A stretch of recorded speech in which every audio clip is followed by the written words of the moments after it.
The channel. ഞാൻ ഇന്നിവിടെ ചെയ്യുന്നത് ഒരു കളിപ്പാട്ടാണ്. വെളുത്തൊരു പാലപ്പം എങ്ങനെ ചെറുതായി കോഴി വന്ന് കൊത്തിച്ചോ, പൂച്ച വന്ന് തിന്നിച്ചോ, കോഴി വന്ന് കൊത്തിച്ചോ, പൂച്ച വന്ന് തിന്നിച്ചോ.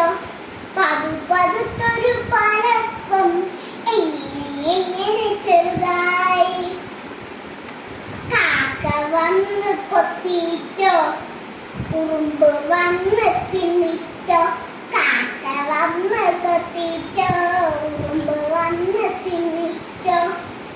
പതുത്തൊരു